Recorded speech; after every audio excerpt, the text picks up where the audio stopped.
sector has been moving across the region. Some of our neighbors who are now ahead in terms of the mining.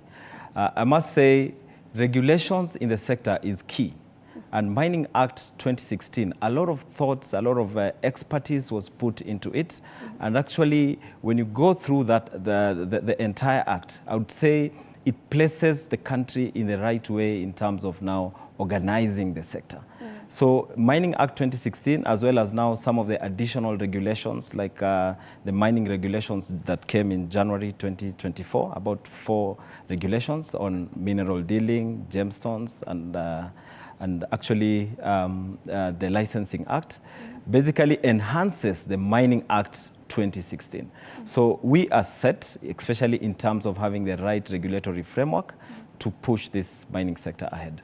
Right. Yeah. And I'm glad you mentioned that, because when we look at our notes here, of course, self-registration, which is usually how the mineral or mining cadastre usually works, is sought to map out, full landscape of the mining sector, which helps in managing the mining sector, improve the mining sector, ensure that whoever is within that sector is benefiting from it. And the government unfroze the 2019 blanket moratorium on issuance of prospecting licenses. Now, this particular point is where we're going to be, indulging in a little bit. When it comes to the issuance of prospecting licenses, there are the international firms and there are the local firms. Vishal, you have your ear on the ground. Do you believe that this particular unfreezing of the 2019 blanket moratorium is going to be more beneficial for the international firms? And when you compare the two, do you believe that maybe the local people are being disenfranchised?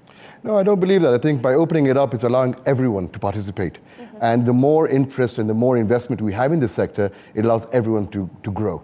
If it's only allowing us as Kenyans to participate and grow, remember our experience in mining is limited. It's a new thing for us. We haven't got the experience, we don't have the skill sets yet, we don't have the training.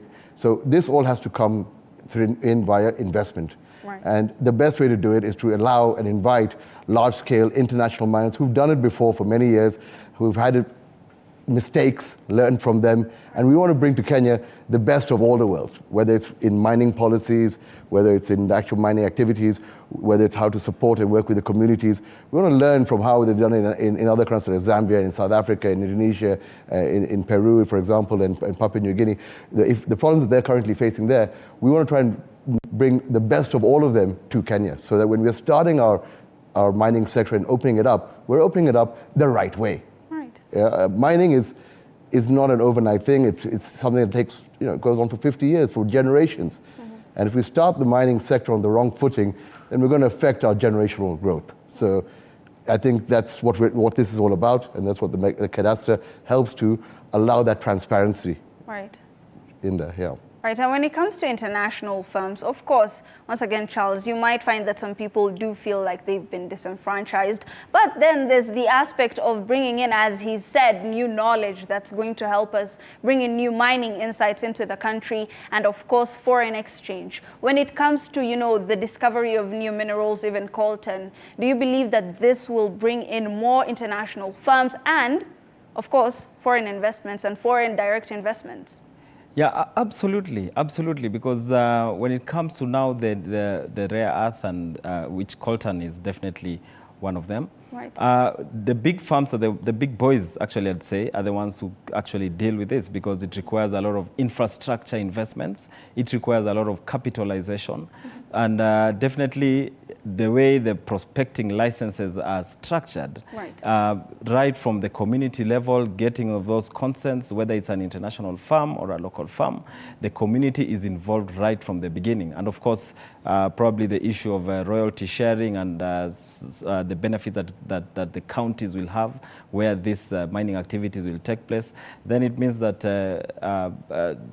those entities will definitely contribute significantly to the growth of those counties they'll operate in. Right, and we will touch on the 70-20-10 sharing that we, are prospecting as a country. But first, as these people do come in, as these international firms do come in, Vishal, you have spoken about, having cooperatives to organize the people who are already on the ground so that they have a unified voice. Where do you think this has headed? What is the progress? Are people receptive towards getting into cooperatives so that they have, this unified voice? Absolutely, they're definitely getting together. They're forming cooperatives. Last year we formed the ASMAC, the Artisan Small Scale Mining Association of Kenya, which I've recently just joined on the board there at the national level, trying to help steer how it's going to happen. And it's being receptive. It's being received very well in the field. And